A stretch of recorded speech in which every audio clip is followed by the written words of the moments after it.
Lideramos el camino de la opinión pública y buscamos que la cultura del debate alcance consensos y soluciones a los problemas de nuestro país.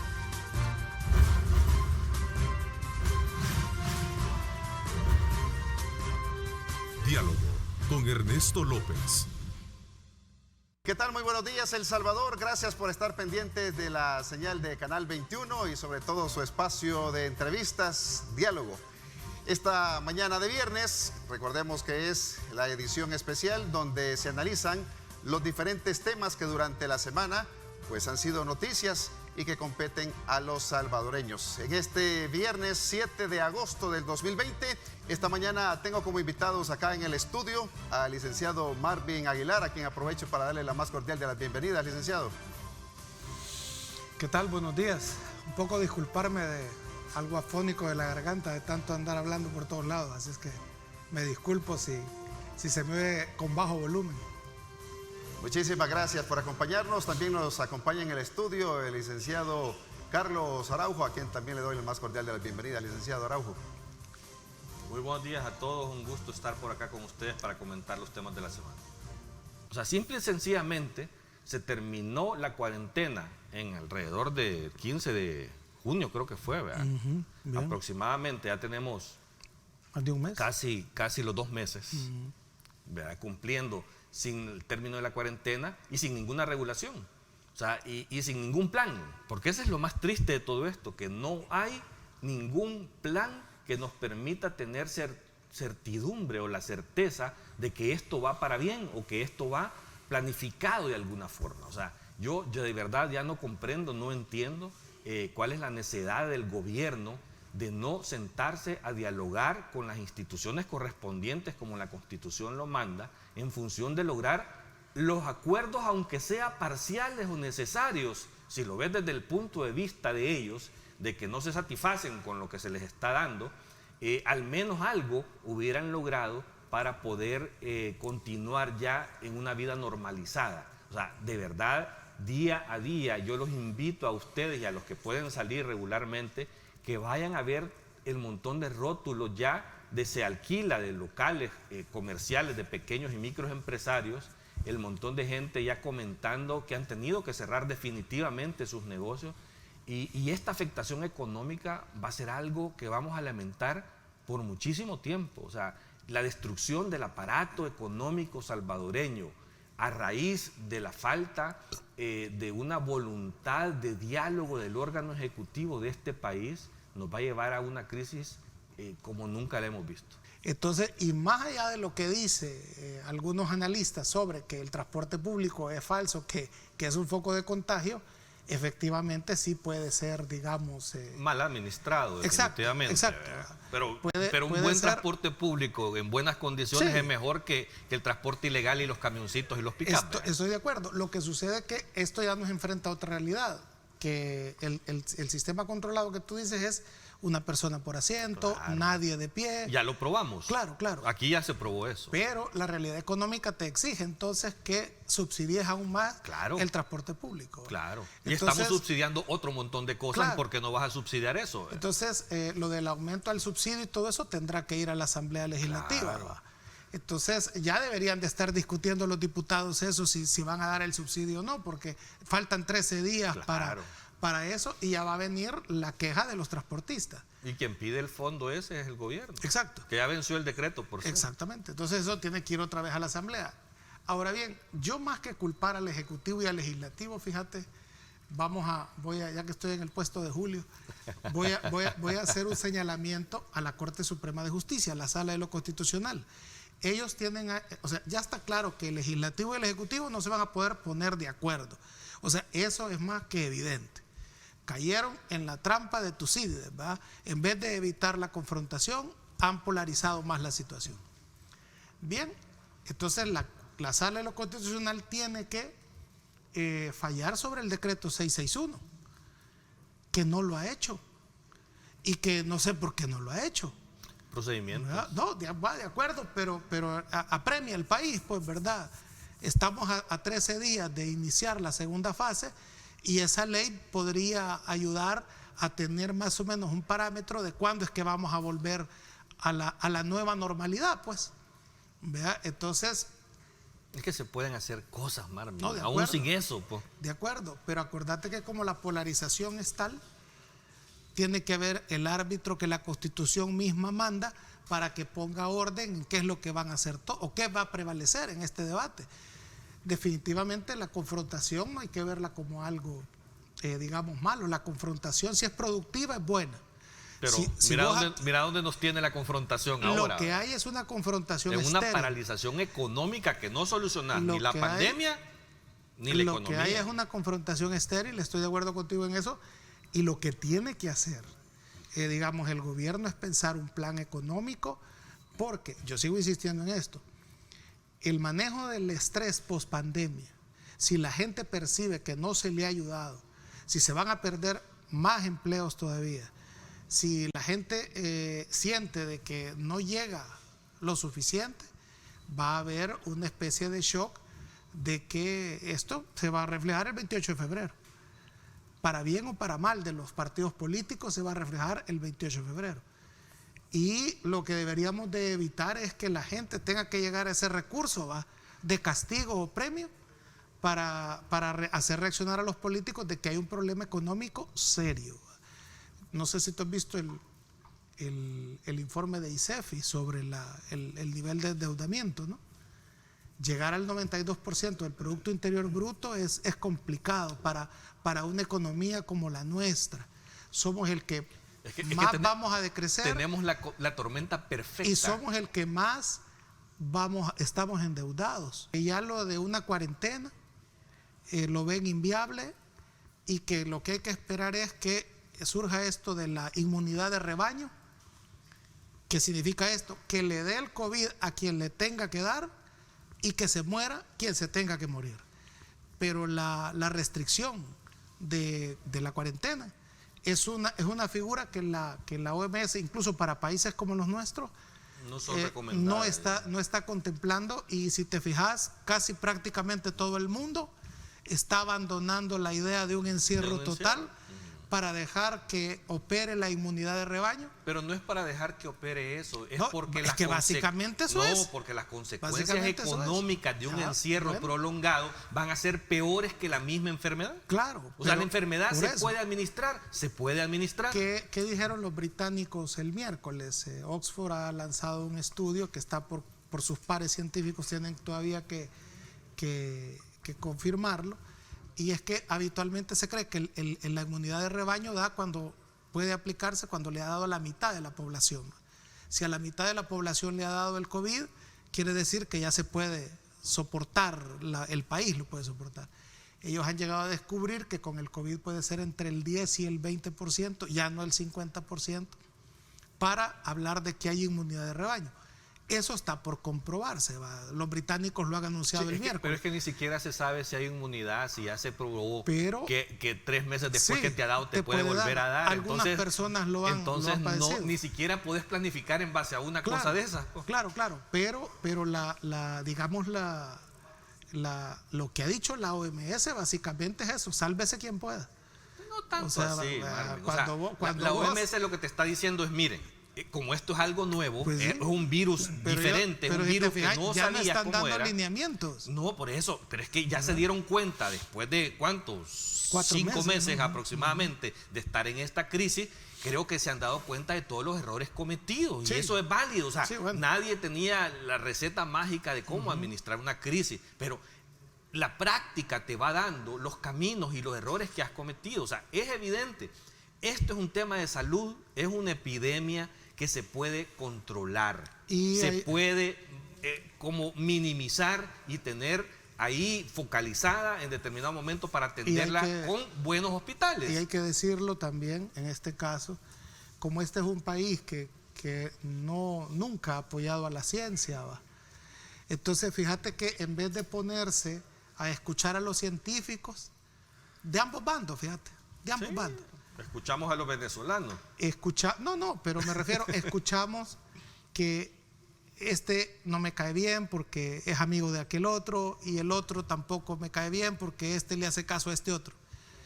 Cuando lo que debería de haber, y esto es un llamado también para la academia, y para los científicos en este país, que el que haya partido los políticos en bandos científicos implica también que la ciencia, la academia en este país no es importante, porque lo que debería de haber es una sola voz de la comunidad científica, de la comunidad académica. Y es que la hay. Sin que no, lo que sucede... Si la que no está ahí metida en esa misma voz es la que ya tiene contratada el gobierno en su ministerio. No, pero hablo, por ejemplo, de que el consenso entre, si tú quieres, el colegio médico y, por ejemplo, el personal del Ministerio de Salud, Eso. que es el que está ahí, ¿va? Porque a veces, definitivamente, ¿va? El colegio médico tiene digamos, sus métodos y tendrá su observatorio que dijo que iba a hacer. Y son los maestros de los doctores en los hospitales. Pero no dejan de tener sesgo, ¿verdad? Que está bien, yo no digo que eso sea bueno o sea malo. Yo no les he visto un sesgo más que su interés científico de ser escuchado. El gobierno se queja de eso, te digo la posición. Eso es correcto. Pero también el gobierno tiene en el Ministerio de Salud y en el Seguro Social otro, si querés, personal, que también es importante escucharlo, porque ellos están en la primera línea, pues ellos son los que ven los casos a diario, a ellos se les muere la gente. Entonces, de alguna manera debería, lo que te quiero decir, a través de la ciencia, unir criterios. ellos, y sobrepasar ellos a los políticos. Pero es que la política se ha sobrepuesto sobre exacto, eso y no los exacto. deja. Pero, no es que no quieran, es que no los dejan. Vamos, los científicos deberían de sobrepasar ellos eso, porque que fue lo que pasó en Estados Unidos, ¿no? Que tuvieron finalmente que callar a Trump, ¿verdad? Bueno, Trump a regañadientes, que no le cae muy bien la mascarilla. El especialista mismo que dirige todo Antonio este tema, Fauci, que no le cae muy bien, pero el tipo ahí sigue. Exacto. Y siguen haciendo lo que el tipo dice. Claro. Es que eso es lo que pasa aquí. Aquí se ha sobrepuesto lo político por sobre lo científico, sobre los expertos de salud como tal. Hace poco vi que estuvieron, no sé si aquí, no me acuerdo, dos médicos del colegio médico. Y les preguntaban precisamente sobre el equipo de especialistas del Ministerio de Salud, que todavía hasta este día están esperando sentarse con ellos y que el gobierno los dé a conocer, porque ni siquiera en eso han podido ponerlos al frente a estas personas para poder hacer una discusión científica clara. Es que, de verdad, cuando lo político se está sobreponiendo al interés de salud, estamos con los resultados que tenemos. Es que yo vuelvo a insistirte, no necesitas ni leyes siquiera. Con las herramientas que ya tiene en este momento el órgano ejecutivo, podría estar haciendo muchísimas cosas en temas de salud, con los gobiernos locales, con el sector empresarial. Inclusive este tema de que las empresas estén cerradas en este momento, los centros comerciales estén cerrados en este momento, no hay ninguna ley que los obligue a cerrar. Es una voluntad del sector empresarial de cerrar. ¿Para qué? Para evitar que haya más contagios. Pero no pueden seguir así, no pueden continuar así. Eso, a mí me da risa que a veces dicen los grandes centros comerciales, si esos tienen dinero. No, si es que al interior de ese gran centro comercial hay cientos de pequeños empresarios y de microempresarios de que cómo van a hacer después de 5 meses de estar cerrados para pagar la renta de ese lugar. ¿Tú crees que el gobierno va a asumir la responsabilidad de pagar esa renta? ¿Qué le toca a ese microempresario? Cerrar. Eso es lo único que le toca. Y volver a abrir será imposible para él. ¿Por qué? Porque está endeudado totalmente. Todavía están esperando el apoyo de la planilla de los MIPYMES con el famoso fideicomiso. Todavía, o sea, eso, un tema que se anunció al inicio de la pandemia, porque ahí se creó, te recordás, los $1.000 millones. 4 meses después siguen esperando un subsidio del 50% de 2 meses y todavía no se sabe cuándo va a llegar. O sea, es que con ese tipo de apoyos es imposible reactivar la economía de este país. Las consecuencias serán duras. Estamos comenzando a ver la punta del iceberg de las consecuencias económicas que traerá la mala gestión económica de esta pandemia. A mí me preocupa eso último que tú has dicho, la situación económica que se avecina, porque todos los indicadores dicen que será terrible. Será dramática. Ahí está un ejemplo. En aquellos países donde sus sistemas productivos están funcionando, la productividad a qué lleva, a que haya exportaciones, a que la gente pueda seguir viviendo internamente porque hay generación de ingresos. O sea, yo creo que eso es lo que no podemos perder de vista en este momento, que no podemos paralizar la economía en el mundo. Ya está demostrado que puede seguirse funcionando teniendo los casos controlados, teniendo medidas adecuadas para que la gente pueda operar adecuadamente y poder seguir viviendo en base a la generación de ingresos para su familia. Es que este es un tema de vida también. O sea, la forma que tenemos en el planeta en general de subsistir ya no es salir al campo a cazar mamuts, ¿vea?, para poder llevarle comida a la gente o llegar a cualquier lugar y recoger las cosechas. Ahora tenés que trabajar para poder llevarle bienestar a tu familia. Y esa es la única forma, es poder saber administrar este problema y tener las medidas adecuadas en los lugares de trabajo para que la productividad no se detenga absolutamente, porque de alguna manera está siendo afectada.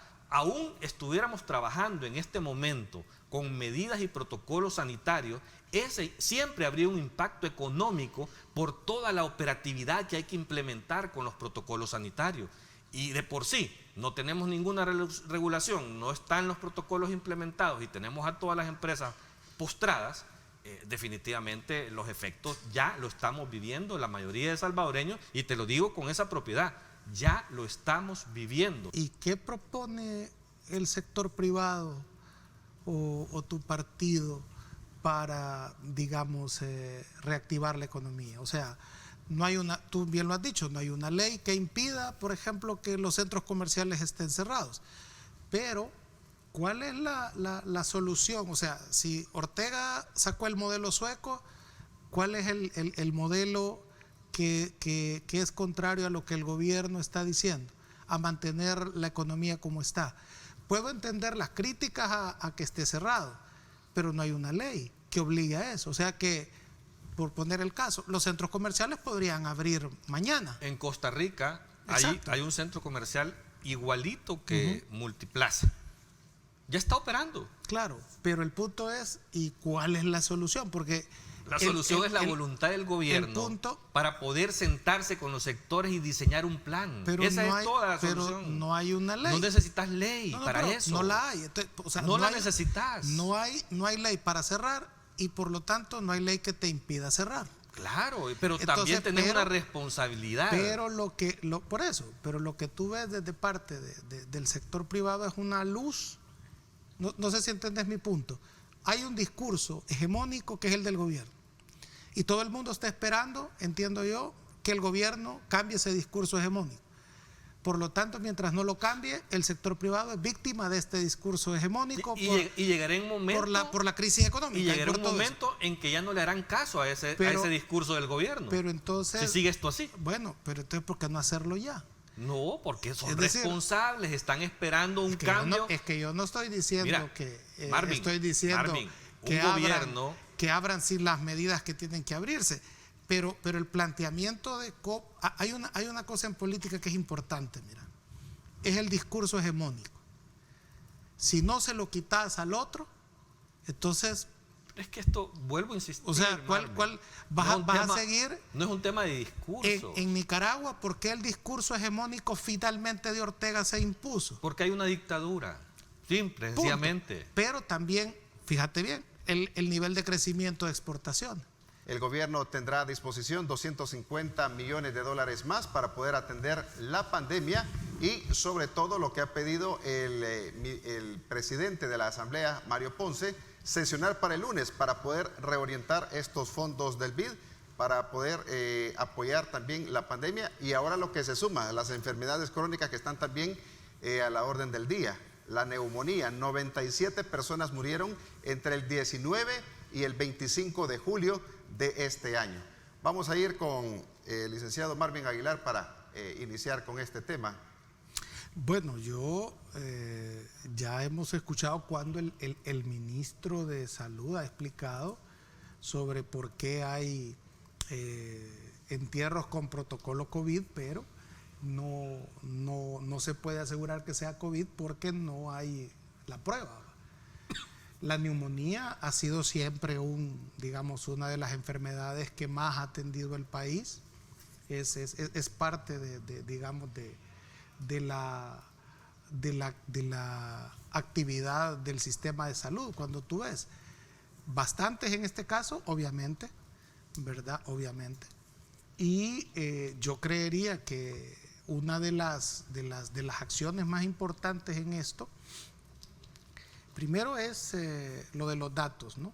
Que el Ministerio de Salud hace público en la medida que tiene la certeza de los casos COVID. La otra forma de comprobarlo es los entierros, que ya hemos visto que están publicando las alcaldías cuántos entierros están realizando.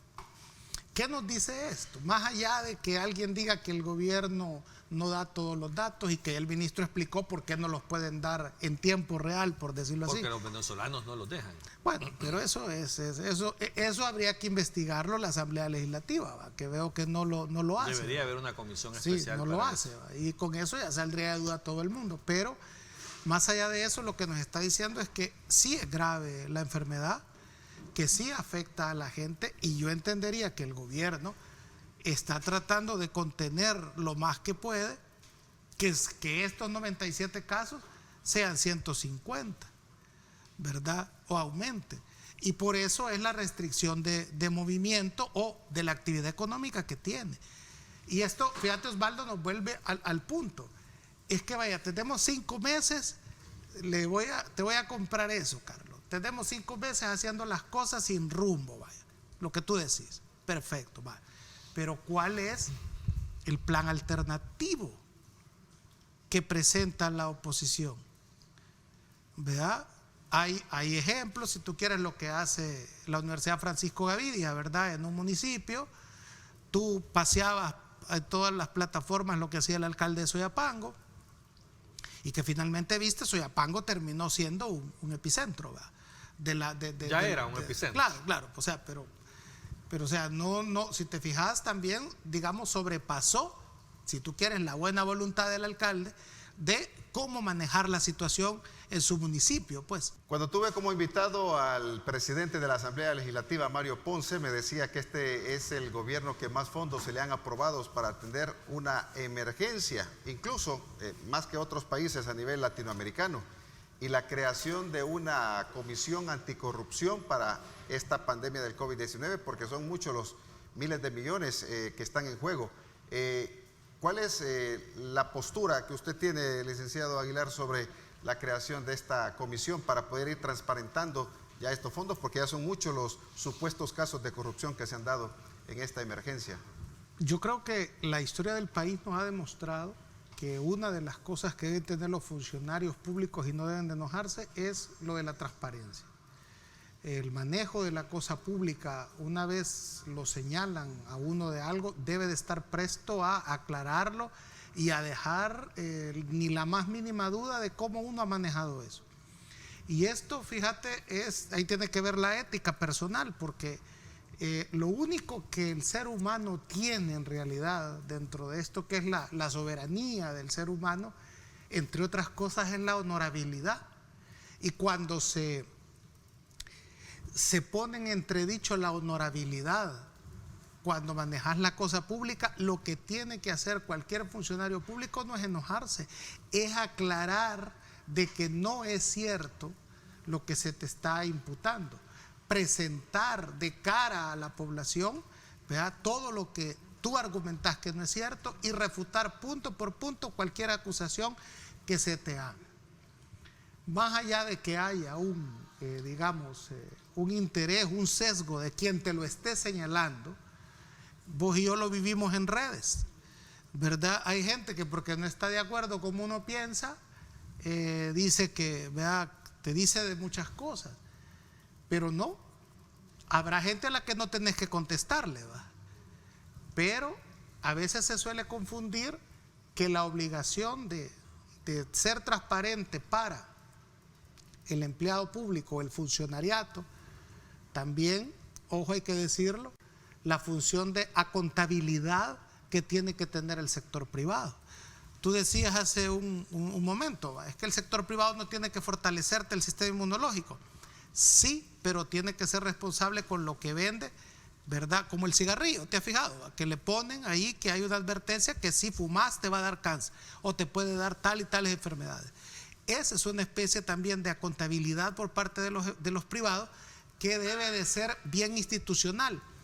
Pero la idea, ojo, lo que pasa en el país, y es una tradición política salvadoreña, es que se ve el Estado como una continuación de mi patrimonio personal.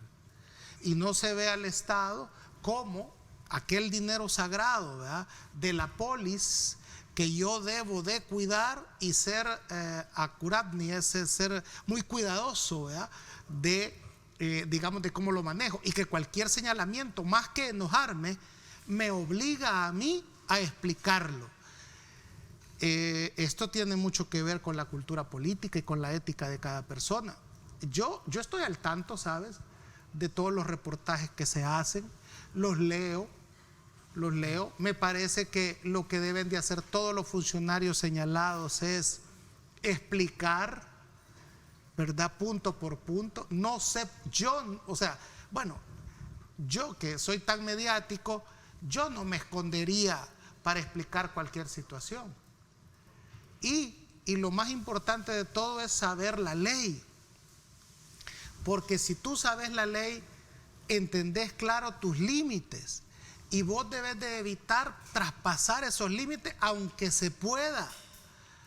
Aunque te aplaudan, aunque digan de que lo podés hacer, aunque nadie va a preguntar después, aunque aquí así ha sido siempre, no te fijes. Aunque no me des, poneme donde haya. ¿Vea? Ahorita aprovechá, no seas tonto. ¿Vea? Entonces, desafortunadamente, este es un discurso que prevalece dentro de la política salvadoreña y latinoamericana. Deberíamos de superar eso. Pero ahí también tiene mucho que ver el pueblo, la gente exigiendo esto, ¿verdad? Y creo que el país le hace falta mucho en eso de no enojarte por cuando se te señale.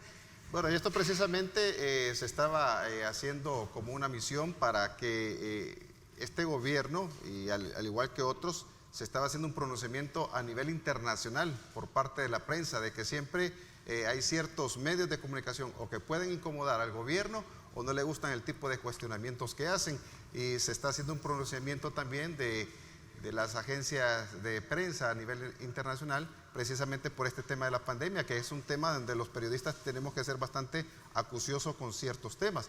¿Y será que ya para ir concluyendo con la entrevista nos da su punto de vista también, licenciado Araujo? Mira, volviendo al tema del que tocaste en este bloque, que es la transparencia. Yo creo que para todos es claro que la corrupción es el cáncer que esta sociedad tiene, y principalmente la clase política. Si por algo el presidente actual está donde está sentado, es precisamente por estos temas de corrupción, que han antecedido en los gobiernos anteriores. Y la gente se hartó de la corrupción y respondió como respondió. ¿Eso a qué te lleva? De que definitivamente esos temas son intolerables ya para la sociedad, y por lo tanto cada vez más es intolerable. Debes de rendir cuentas y ser más transparente. Esa fue la bandera con la que este gobierno ganó una elección. Y precisamente es lo que se le exige, porque muchos dicen, mira, y yo te lo tengo, y yo lo acepto y lo he dicho en muchas partes que voy y hablo, es que tenemos que reconocer los errores del pasado, porque precisamente solo reconociendo los errores del pasado es la forma en que los vas a corregir. Todo el mundo sabe de que en gobiernos anteriores que precedieron a este, hubieron grandes actos de corrupción al más alto nivel, a nivel presidencial. Eso ya es intolerable. No podemos continuar haciéndonos del ojo pacho con estos temas. ¿Y qué es lo que pasa? Que vamos a esperar a que salga un nuevo gobierno para poder perseguirlo y echarlo preso, cuando después se ha perdido todo ese dinero, porque aparte de que el dinero no lo vas a poder recuperar, como nuestro buen amigo Paul Steiner siempre lo decía y exigía, que hay que actuar de inmediato, porque si no el dinero es irrecuperable. Pero sobre todo es que ese dinero que se roban, que se están robando, no va a beneficiar a la gente. O sea, tiene un doble sentido, un doble efecto, que es que no lo vas a recuperar en el futuro y que para lo que debería de servir, que es la atención del ciudadano, no lo estás ocupando y por lo tanto estás dañando a los ciudadanos. O sea, eso ya es intolerable. No podés esperar a que pasen los gobiernos, a que pase la emergencia para poder exigir como ciudadano a que se corrijan los defectos del pasado sobre la corrupción. Este gobierno está siendo señalado duramente durante una emergencia tan difícil como la pandemia de actos de corrupción. ¿Y cuál ha sido la respuesta de este gobierno? Tirarles un manto de protección, hacerse del ojo pacho. El Ministerio de Agricultura sin rendir cuentas de 250 millones de dólares. No le importa lo que le diga la Corte de Cuentas, no le importa la obligación de la ley que en la Asamblea le exige rendir cuentas, no. Lo único que hacen es continuar haciendo las cosas inadecuadamente y haciéndose el ojo pacho de tanto acto de corrupción. Eso no podemos seguir tolerando.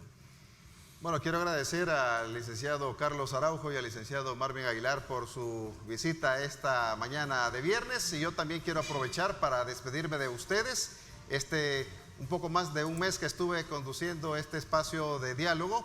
A partir del día lunes estará con ustedes el licenciado Julio Valdivieso conduciendo el espacio de diálogo.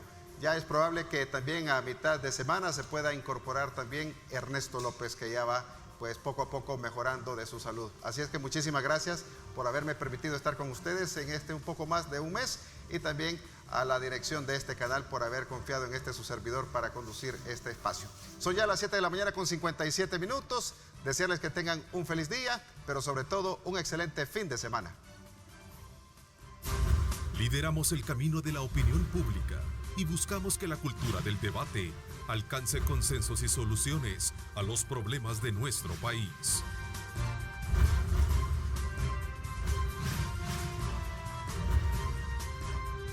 Diálogo con Ernesto López.